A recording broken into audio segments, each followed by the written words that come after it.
मार्च माह 2024 से जून माह 2024 तक का समय मिथुन राशि के लोगों के लिए कैसा होने वाला है। जय माता दी दोस्तों, आप सभी का स्वागत है हमारे YouTube चैनल में। आज के इस वीडियो में मैं बात करूंगी इन 4 महीनों के मिथुन राशि फल के बारे में। मिथुन राशि के लोगों के लिए ये अर्ध मासिक फल जो है, यानी कि जो जून तक का समय है, ये कैसा है, जो ग्रहों की स्थिति है वो क्या रहेगी, कौन सा ग्रह आपके लिए सबसे अधिक लाभ देने वाला होगा, और आपका करियर कैसा रहेगा, व्यापार कैसा रहेगा, दुकानदारी है तो वो कैसी चलेगी, आपका निजी जीवन हो गया, प्रेम जीवन हो गया, पारिवारिक जीवन हो गया, शिक्षा और स्वास्थ्य हो गया। और वीडियो के अंत में कुछ महत्वपूर्ण उपायों के बारे में जानेंगे। तो वीडियो को लास्ट तक देखें और चैनल पर पहली बार आए हैं तो सब्सक्राइब ज़रूर करके जाएं। तो हम बात करें मिथुन लग्न के बारे में। मिथुन लग्न, अब यहाँ ग्रहों की स्थिति देखिए, अगर हम देखें कि कौन सा ग्रह इस जून माह तक यानी 30 जून तक कहाँ कहाँ विराजमान रहेगा और कहाँ से अपनी दृष्टि आपके ऊपर डालने वाला है। तो सबसे पहले गुरु बृहस्पति की ही बात करते हैं। देखिए, गुरु बृहस्पति की जो स्थिति है वो कहाँ है, मेष राशि में, यानी कि आपके 11वें भाव में। और 11वां भाव आपके लाभ का भाव होता है। यहाँ गुरु अच्छी स्थिति में बैठे हुए हैं, मजबूत स्थिति में बैठे हुए हैं। 1 मई तक यहाँ रहेंगे। 1 मई को ये राशि बदलेंगे और आपके 12वें भाव में आ जाएंगे, वृषभ राशि में। उसके बाद शनि की बात करते हैं। शनि तो बहुत धीमी गति से चलने वाले ग्रह हैं।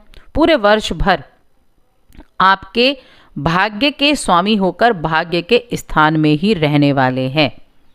यानी कि शनि कहाँ विराजमान है, शनि आपके भाग्य भाव में विराजमान है, कुंभ राशि में, और ये यहीं विराजमान रहने वाले हैं जून माह में भी, क्योंकि ये 2025 तक यहाँ रहेंगे और भाग्य के ही ये स्वामी हैं आपके।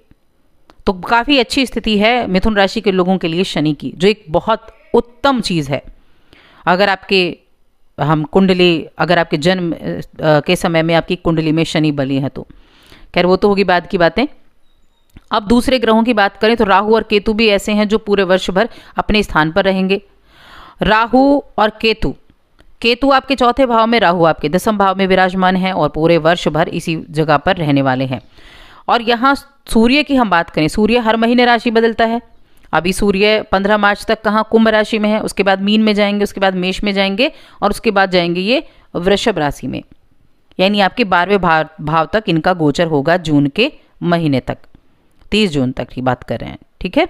और अब मंगल की बात करें तो मंगल की जो स्थिति है वो आपके 11वें भाव तक गोचर करेंगे, यानी मंगल आपके लाभ भाव तक जाएंगे जून के महीने तक।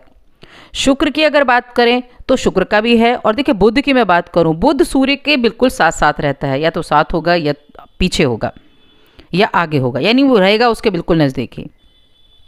अब हम बात कर लेते हैं कि ये कैसे रिजल्ट देंगे आपको, आपके लिए इन चीज़ों से इन ग्रहों का क्या प्रभाव होगा। तो पहले करियर की ही बात करेंगे। करियर का भाव आपके, देखिए करियर क्या है, आपका करियर हम कहाँ से देखेंगे, आपका करियर 6ठे भाव से नौकरी देखेंगे। आप कर्म का भाव आपका जो 10वां भाव है वो हो जाएगा। तो आपके लिए इस जून के महीने तक, इन 4 महीनों में राहु विराजमान है आपके कर्म के भाव में, तो मन को भटकाते हैं लेकिन अच्छे रिजल्ट भी ये देते हैं, ठीक है। तो आपको बस ध्यान क्या रखना है, शॉर्टकट नहीं लेना है किसी भी चीज़ का। आपको अपने काम करने का मौका मिलेगा, बहुत मेहनती भी होंगे, जिस भी काम से जुड़े हुए हैं वहाँ अच्छा रिजल्ट भी प्राप्त कर पाएंगे। लेकिन साथ ही साथ राहु क्या है, भ्रम भी है। तो राहु क्या करेगा, शॉर्टकट के तरीके आपको अपनाने के लिए कर सकता है, भ्रम पैदा कर सकता है। तो किसी भी तरह का शॉर्टकट आपको नहीं लेना है और मेहनत आप करेंगे ही, मेहनत में आपको अच्छे रिजल्ट भी प्राप्त होंगे, नौकरी में भी आपको अच्छे सफलता देखने को मिलेगी।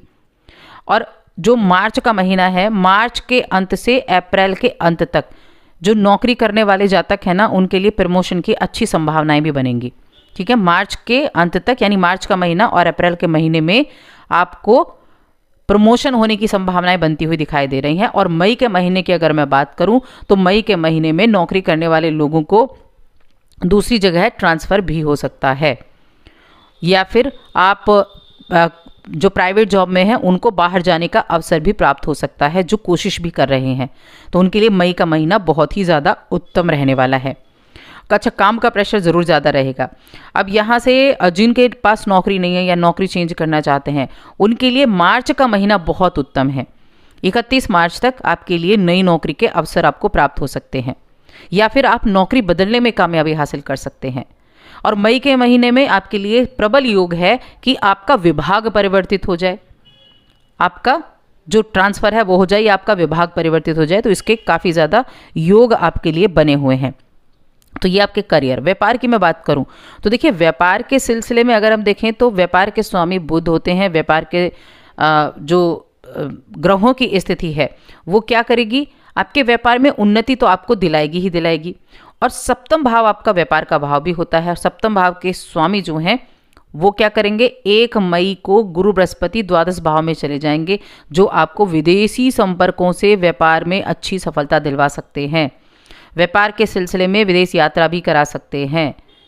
ये आपके लिए बहुत उत्तम स्थिति बनेगी। 12वां भाव विदेश का भी होता है और 1 मई को गुरु बृहस्पति 12वें भाव में चले जाएंगे, तो विदेश से जुड़े हुए कार्यों में सफलता मिलेगी। विदेश जाने का मौका मिल सकता है, विदेशी संपर्कों से लाभ हो सकता है, और इस तरह की चीज़ों से आपको ज़्यादा लाभ के योग बन रहे हैं। विशेष उन्नति के योग कब हैं, 31 मार्च से 24 अप्रैल के बीच में विशेष उन्नति के हैं। जो आपके पास कोई पड़ा हुआ अवसर था ना, वो काम आ सकता है।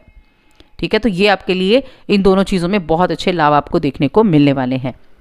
और यहाँ से 12वें भाव में जब गुरु आएंगे तो क्या करेंगे, सीधी दृष्टि कहाँ होगी, इनकी 7वीं दृष्टि। इनकी 7वीं दृष्टि होगी आपके 6ठे भाव पर। आपके 6ठे भाव पर इनकी 7वीं दृष्टि होगी। और इनकी पंचम दृष्टि कहाँ होगी, आपके 3रे भाव पर आपकी इनकी दृष्टि होगी। इनकी दृष्टि बहुत अच्छी होती है, रोग से बचाएगी, ऋण लेने से बचाएगी, नौकरी में अच्छी सफलता दिलाएगी, क्योंकि 6ठा भाव सर्विस का भाव है, नौकरी का भाव है। तो आपको नौकरी में भी अच्छे चांसेस आपको देखने को मिलेंगे। तो गुरु की स्थिति बहुत मजबूत होने वाली है। अब बात करेंगे हम यहाँ आपके किसकी बारे में, प्रेम जीवन, पारिवारिक जीवन और विवाह जीवन के बारे में। तो सबसे पहले प्रेम की बात कर लेते हैं। प्रेम के सिलसिले में अगर देखा जाए तो गुरु बृहस्पति की पंचम भाव पर दृष्टि रहेगी, जिससे आपके प्रेम के संबंध अच्छे रहेंगे। आप अपने संबंधों में सच्चे होंगे, ईमानदार होंगे और रिश्ते को निभाने की हर संभव कोशिश भी करेंगे। सामंजस्य बहुत अच्छा बना रहेगा। गुरु का बहुत आशीर्वाद आपके लिए है। वैसे भी गुरु क्या है, गुरु ब्लेसिंग है, गुरु एक आशीर्वाद है हर कुंडली के लिए। अच्छे स्थान पर बैठे हैं तो बहुत अच्छे रिजल्ट देते हैं। वैसे भी गुरु अच्छे रिजल्ट ही देते हैं क्योंकि ये शुभ ग्रह हैं। तो आपके लिए अच्छा समय रहेगा प्रेम जीवन के मामले में। और यहाँ प्रेम संबंध बहुत अच्छे रहेंगे जब इनका राशि परिवर्तन होगा। जब इनका राशि परिवर्तन होगा तो आपके लिए जो प्रस्ताव हैं विवाह के, वो भी आपको मिल सकते हैं अपने प्रेमी के द्वारा। और गुरु आपके विवाह के भी योग बना रहे हैं 1 मई तक, प्रबल योग बना रहे हैं। और यहाँ जो गुरु बृहस्पति की दृष्टि है वो आपके रिश्तों के लिए बहुत अच्छी है। जो किसी जिनका अपने साथी के साथ किसी तरह से कुछ उग्र बना देते हैं, जैसे मंगल आप जीवन साथी को उग्र बना देते हैं, बात बात पर झगड़ा होता है, तो उस चीज़ में गुरु क्या करेंगे, कमी करने का प्रयास करेंगे। उस चीज़ में आपकी जो बॉन्डिंग है उसको अच्छा करने का प्रयास ये करेंगे। तो ये गुरु की दृष्टि है, जो गुरु आपके लिए अच्छे रिजल्ट देने का काम कर रहे हैं। अब देखिए, आपके में पारिवारिक स्थिति की अगर बात करूं तो परिवार का भाव 4था भाव है, जहां केतु विराजमान है। और केतु का काम क्या होता है, केतु डिटैच करता है। 4थे भाव में बैठा है तो डिटैच करने का काम करेगा। थोड़ा सा तनाव हो सकता है, पिता को सेहत संबंधी परेशानियां हो सकती हैं, तो पिता के स्वास्थ्य का ध्यान रखें। घर वालों के साथ बिल्कुल अच्छे से सामंजस्य बनाकर चलें। घर वालों से किसी ना किसी तरह से कुछ प्रॉब्लम क्रिएट हो सकती है आपके लिए, लेकिन अप्रैल से स्थितियाँ अच्छी होनी शुरू होंगी। अप्रैल से आपका जो पारिवारिक स्थिति है वो अच्छी हो जाएगी, मिलजुल कर रहना शुरू करेंगे। तनाव जो है वो कम होता दिखाई देगा। भाई बहनों के साथ संबंध भी अच्छे बनते हुए दिखाई देंगे। अप्रैल से स्थितियों में जरूर सुधार होता हुआ दिखाई दे रहा है। 23 अप्रैल को मंगल का गोचर 10वें भाव में होगा, तब थोड़ा सा माता की सेहत प्रभावित हो सकती है और प्रेम जीवन में थोड़ी प्रॉब्लम हो सकती है।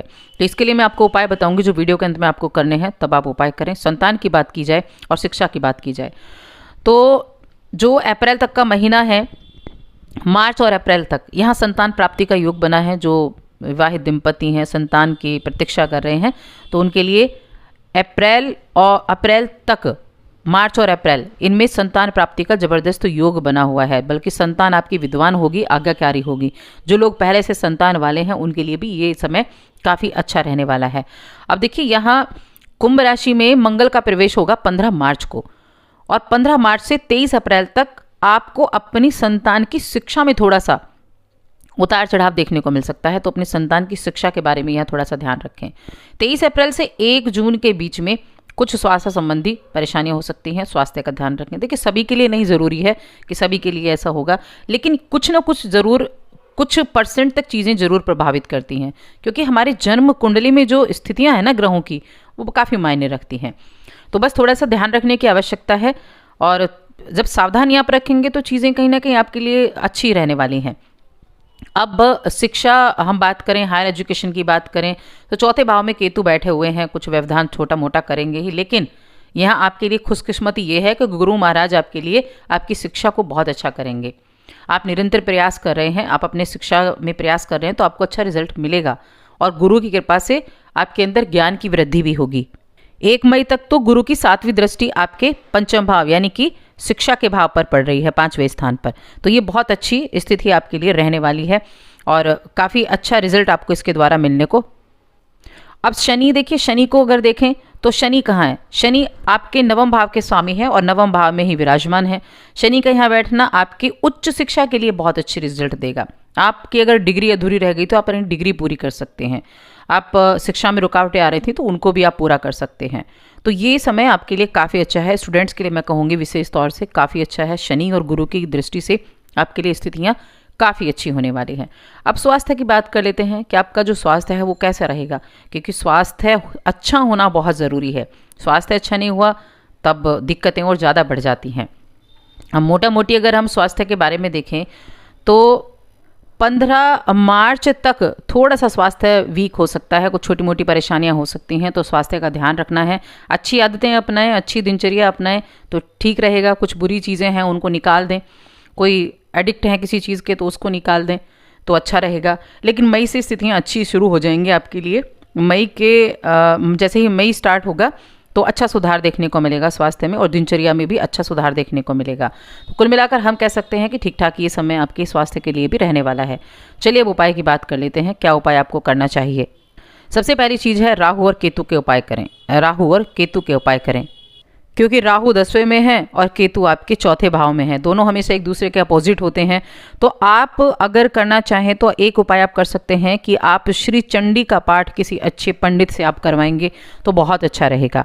इसके अलावा आप किसी मंगलवार के दिन एक अनार का पौधा लें और वो पौधा आप लगाएं, या तो अपने घर में भी आप लगा सकते हैं, उसे सींचें, या फिर एक मंदिर में आप एक अनार का पौधा लगा कर, लेकिन पौधे को आपको सींचना होगा, यानी ये लगा कर नहीं छोड़ देना है, उसको सींचना होगा। इस कार्य को आप करें और साथ ही चैनल को सब्सक्राइब करें, वीडियो को लाइक और शेयर करना ना भूलें।